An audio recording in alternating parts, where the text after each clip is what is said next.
पूछा है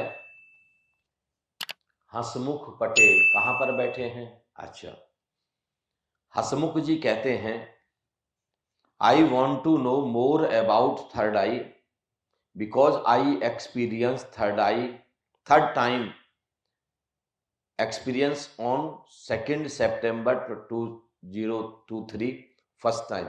कहते हैं मैंने यहां पर तीसरी बार थर्ड आई को अनुभव किया। इससे पहले मैंने 22 सितंबर को थर्ड आई को एक्सपीरियंस किया था।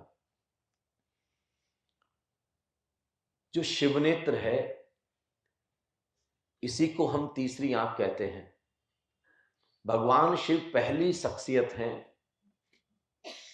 जिनका ये द्वार खुला। इसको अध्यात्म में 10वां द्वार कहते हैं, द 10th डोर। 9 द्वार हैं जो संसार में हमको जोड़ते हैं, 10वां द्वार है जो हमको हमारी आत्मा से और परमात्मा से जोड़ता है, जो अंदर से हमको अंतरतम से हमको जोड़ता है, ये 10th डोर है। 9 द्वार कौन कौन से हैं?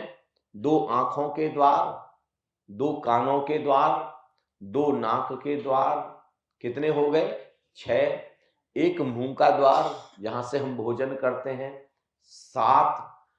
एक जहां से हम यूरिनल पास करते हैं, कितने हुए? 8। और एक जहां से हम शौच करते हैं, स्टूल पास करते हैं। ये 9 द्वार हैं जो हमको संसार से जोड़ते हैं।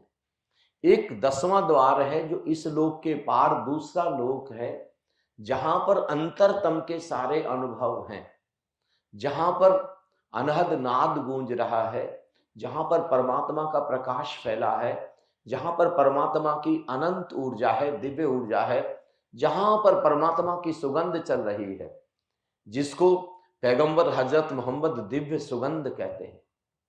जहां पर परमात्मा का स्वाद चल रहा, दिव्य स्वाद, जिसको स्वामी रामकृष्ण परमहंस दिव्य स्वाद कहते हैं।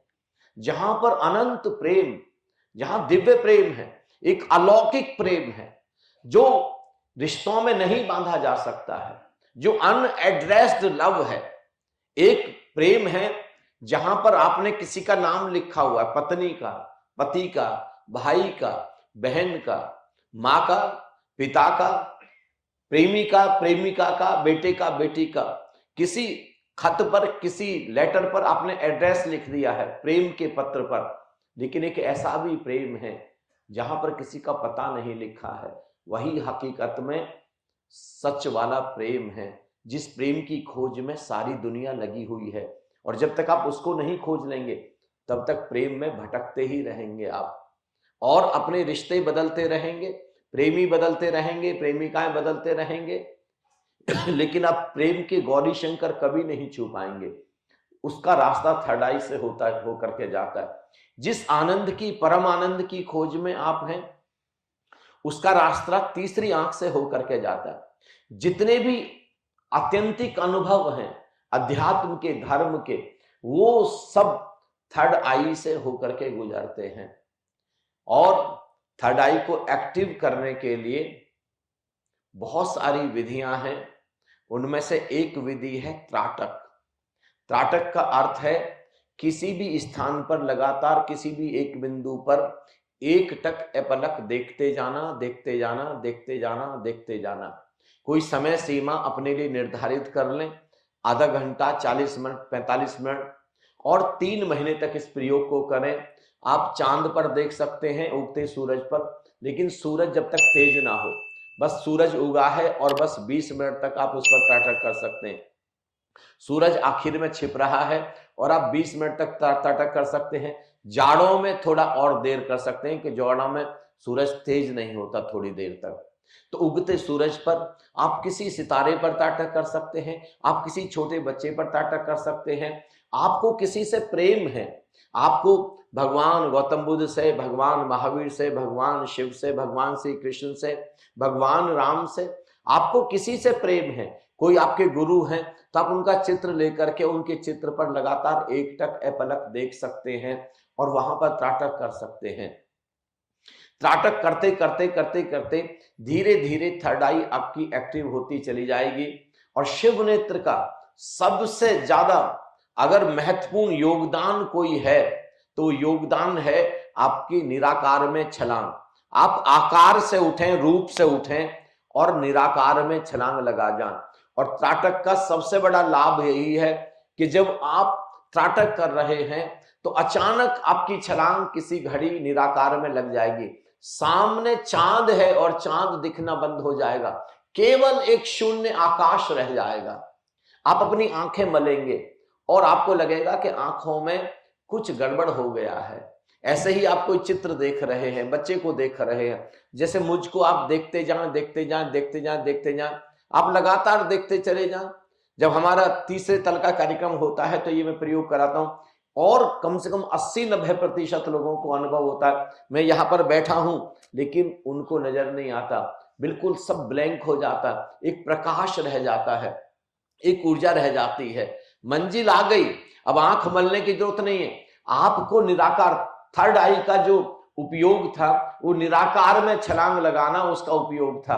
अब आपकी छलांग निराकार में लग गई, अब आप आंख बंद करें और भीतर निराकार में डूब जाएं, पूरी तरीके से भीतर डूब जाएं। जैसे मैंने कल चंदन का टीका बताया था, अगर आप चंदन का टीका लगाते हैं तो फिर आप इस चंदन के टीके के माध्यम से थर्ड आई को एक्टिव कर सकते हैं। इसके अलावा दूर देखना, पास देखना, आंखों की बराबर लगातार दूर देखें, पास देखें, दूर देखें, पास देखें, थर्ड आई उससे एक्टिव होती है। इसके अलावा आंखों को गोल गोल घुमाएं, आंखों को गोल गोल घुमाने से थर्ड आई एक्टिव होती है। किसी बल्ब पर, 100 वाट के बल्ब पर 2 मिनट तक लगातार उसके फिलामेंट को देखें और फिर भीतर देखें। आप 3 महीने तक इस प्रयोग को करें, बहुत ही सुंदर प्रयोग है। आप धीरे धीरे आपकी थर्ड आई एक्टिव होती चली जाएगी। आप कोई घी का दिया जला लें या तेल का दिया जला लें या ऐसी जगह कैंडल जला लें जहां पर लौ कपने वाली नहीं है, और दिए की लौ को या कैंडल की लौ को लगातार देखते जाएं, देखते जाएं, देखते जाएं। आंखों की रोशनी भी, घी का दिया अगर आप जलाएंगे तो आंखों की रोशनी भी बढ़ेगी और धीरे धीरे आपकी थर्ड आई भी एक्टिव होगी। बहुत सारे ऐसे प्रयोग हैं जहां से तीसरी आंख जागृत हो सकती है। और लेकिन एक ही चीज है, तीसरी आंख शक्ति का भंडार है। आपको उसी चीज से बस बचना है। आपके हाथ में एक पावर आ जाएगी, शक्ति आ जाएगी। जैसे जैसे थर्ड आई एक्टिव होगी, आप जो सोचना शुरू करेंगे वही पूरा होना शुरू हो जाएगा। जो आप बोल देंगे आपका वाक्य ब्रह्म वाक्य हो जाएगा। आपने किसी को अच्छा बोल दिया वो पूरा हो जाएगा, बुरा बोल दिया वो पूरा हो जाएगा। तो थर्ड आई को एक्टिव करने से पहले आपका मंगल भाव से भरना बहुत जरूरी है, आपका दुआओं से भरना बहुत जरूरी है। कि आपके ऊपर किसी ने गाली भी दे दी, अपमान भी कर दिया है, तब भी आप दुर्वासा ऋषि की तरह व्यवहार ना करें कि एक स्त्री बैठी हुई अपने प्रेमी की याद में और उन्होंने दुर्वासा ऋषि को प्रणाम ना किया और दुर्वासा ऋषि ने उनको श्राप दे दिया कि जा तू अपने प्रेमी को ही भूल जा, और वो श्राप फलित हो गया। क्योंकि दुर्वासा ऋषि की थर्ड आई इतनी एक्टिव है, इतनी एक्टिव, दुर्वासा ऋषि जो भी बोल देंगे वही सत्य हो जाएगा। और केवल दुर्वासा ऋषि ने, आपकी भी अब तीसरी आंख बहुत सक्रिय हो जाएगी, आप जिसको जो बोल देंगे। इसलिए कृपया उससे पहले सत्यम शिवम सुंदरम से खुद को भरें। उससे पहले थर्ड आई एक्टिव करने से पहले खुद को बहुत ही आनंद से भरें, शांति से भरें। आप किसी को बद्दुआ दे ही ना सकें, इतनी करुणा से आप भर जाएं। और थर्ड आई, जैसे थर्ड आई का बहुत प्राचीन जो फॉर्मूला है थर्ड आई को एक्टिव करने का, वो है मंत्र जाप। आप एक ही शब्द को बार बार दोहराएं, राम राम राम राम राम राम, ओम ओम ओम ओम ओम ओम, वाहेगुरु वाहेगुरु वाहेगुरु वाहेगुरु वाहेगुरु, अल्लाह अल्लाह अल्लाह अल्लाह, कुछ भी जो भी आपको मंत्र कहीं से मिला उसको दोहराते जाएं, दोहराते जाएं, दोहराते जाएं।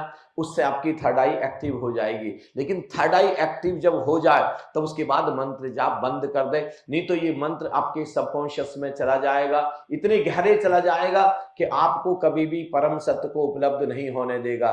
परम ज्ञान को, शक्ति का तो भंडार आपको मिल जाएगा, सिद्धि आपको मिल जाएगी, लेकिन आप कभी भी सत्य को अनुभव नहीं कर सकेंगे। और आप धरती पर सिद्धियों के लिए नहीं, शक्ति के लिए नहीं, आप सत्य के लिए, आनंद के लिए, परम आनंद के लिए धरती पर पैदा हुए हैं। आप शक्ति में, जो व्यक्ति भी शक्ति में उलझ जाएगा वो व्यक्ति अहंकार से भर जाएगा, और जितना अहंकार से भर जाएगा उतना परमात्मा से वो दूर होता चला जाएगा।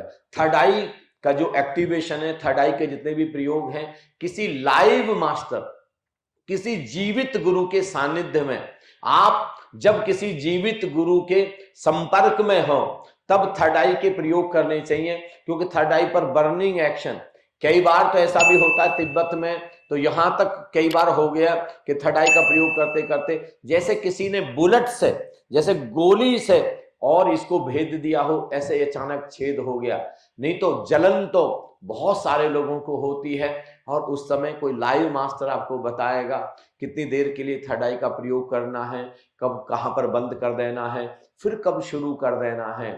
थर्ड आई बहुत ही अनूठी है, बहुत अद्भुत है, बहुत रहस्यमय है। उस ब्रह्मांड के जितने भी रहस्य हैं सारे के सारे थर्ड आई में छिपे हुए हैं, और बीच बीच में मैं खुद भी जितनी आपको जरूरत है उतने प्रयोग में थर्ड आई को एक्टिव करने के लिए कराता रहता हूं। Let's acknowledge Shri Hasmukh.